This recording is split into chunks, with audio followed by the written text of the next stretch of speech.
everyone, that's Black here, and welcome back to my Game Corner. After the last video being serious, we need to relax with something more simple, so today I'm reviewing two simple horror games from the same developer. The first game is about a lost computer game that contains a creepy secret, and the second is about museum exhibits that come to life. Hooked? Well, sit back, don't forget to like and subscribe, and we're getting started. I discovered Pepper the Giant Purple Dog completely by chance through a YouTube short. I was really down to the game back then and I thought it would be interesting to review. However, I didn't know what I was getting myself into. The game was developed by Silver City Sharks and only a demo version is currently available. The plot is painfully simple. A Lost Media review blogger finds a copy of the game which never saw the light of day. He launches it and encounters a paranormal entity in the form of a huge purple dog named Pepper. Of course, the game hides many secrets and terrible mysteries and other blah blahs. Let's not dwell on that, it's all pretty clear. Let's look at what horror elements this game actually has. And let's not pretend the game is scary or anything. No, seriously, it's more funny than scary at this point. But I genuinely liked that I didn't have to wait long for the first creepy things to appear. Just a little bit into the forest, the music immediately disappears, and somewhere in the wilderness a strange, creepy creature appears. It works like the Weeping Angels, who would have thought, so just looking at it is enough to keep it motionless. Honestly, when I saw this thing, I thought it was going to be some kind of analog horror, and that it still has some potential to be scary, but it didn't work. This is probably the only more or less creepy thing in the whole game. Well, maybe the night street looks a little unsettling too, but honestly, it's nowhere near the fear and anxiety of typical horror games. Besides all that, there are people who are sort of trapped inside the game. Well, I guess. And of course, the main goal is to feed the dog human meat, which we get by killing the guide guy. Oh, and then Pepper gets out of the computer to... I don't know what she wanted. Something like that? On the positive side, I want to believe that the game is trying to move in the direction of, if not an ARG, then at least some kind of deep mystery that we will properly learn when the full release comes out. Secondly, this game reminded me of The Lost Monday, a horror game about Garfield. But The Lost Monday is certainly much creepier. I hope Pepper eventually moves in the direction of at least a classic analog horror game like Andy's Apple Farm, for example, or something like that. Because right now, as I said earlier, it's more funny than scary. The demo itself feels more like teaser/introduction to the future game rather than something that shows what's to come in the full game, which I find weird. It's just too simple. They could have had at least included jump scares somewhere. Oh, and if you thought that creepy thing in the forest would jump scare you if they caught you, well, no, it doesn't. In fact, it won't do anything to you. It'll just darken the screen and throw you into the safe zone. You could certainly say something like, Black, it's just a demo. There will be more in the full game, and I hope there will be, because right now this game looks very primitive and empty. In fact, I was quite surprised when I saw how many YouTubers made videos about this demo. Personally, I didn't see anything special in it, at least not yet.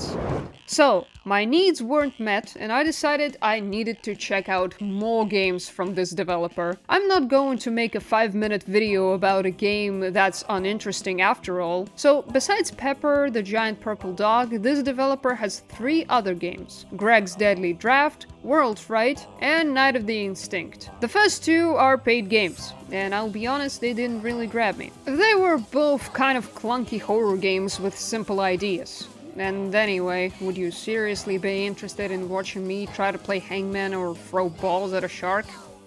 So, what was it about Night of the Instinct that attracted me?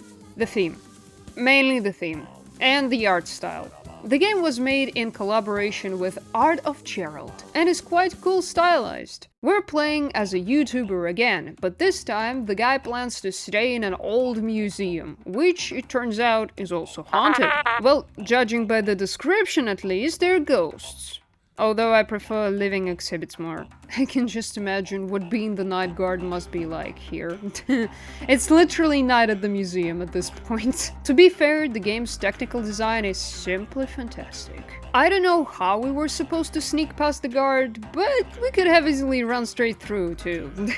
And of course, Pat and I didn't miss the opportunity to tease the guard a little. While wandering through the museum, we stumble upon, oh my god, an escaped exhibit. Meet Kiona. She's a saber-toothed tiger who doesn't like visitors, especially at night. And she's the most technically fucked up enemy I've ever seen. To escape Kiona, you need to open the door. To open the door, you need to place vases on the buttons. But the buttons don't just work. For them to work, you need to activate other buttons located around the room. The room is small, Kiona is fast, and you can hide behind the exhibits. The fucked up thing here is that Kiona literally sees the player in any case. Except for the cases where you stand at least slightly behind the exhibit, although that doesn't always work correctly either, which is hilarious. Oh, and of course, she can walk through the exhibits. At some point, I started to think that this was impossible and that the technical design was really poor, but no, it's not that terribly difficult. You just need to be a little more careful. If you're lucky, you'll be able to place all the vases on the buttons and escape. I actually had a vase roll off the button a few times before I got it right. Oh yeah, I forgot, there is no checkpoint here, so you have to press the buttons and place the vases in one go. By the way, have you noticed that Kiona looks like a typical Madagascar character, or is it just me? After completing this wonderful boss fight, we find ourselves in the back zone of the museum, through which we need to sort of escape. You can actually chat with other prehistoric creatures in the back room and give the figurines to a cute little bub, but the main goal is still to escape. True, Kiona doesn't really seem to be willing to let us go. Honestly, this moment still makes me laugh because what is this? If they made a camera on the enemy, they could at least do something about the fact that it still goes through walls. Although, damn, look at her, she's basically a Giga Chad. And by the way, yes, more chases in horror game, because how else are you supposed to scare the player, right? Finally, we run into the room, the door closes, and Shen jumps out of the box. This guy looks like me if I've been turned into a dinosaur. Shen says something that hints at a sequel of the game, which probably will never happen. Hey, I actually want more of this. This game turned out so non-scary and silly that I genuinely wanted a sequel. It's you know, like Indigo Park. Not scary, more like funny and very entertaining. And it's visually pretty cool too. Devs, please, if you're watching this, make a sequel to this masterpiece. The world needs it. I can't explain why it was so funny, but it clearly was. If you want to support me with more than just liking and subscribing, consider checking out the link in the description. There you can donate any sum of money starting from $1. Any donation is appreciated. Thank you in advance.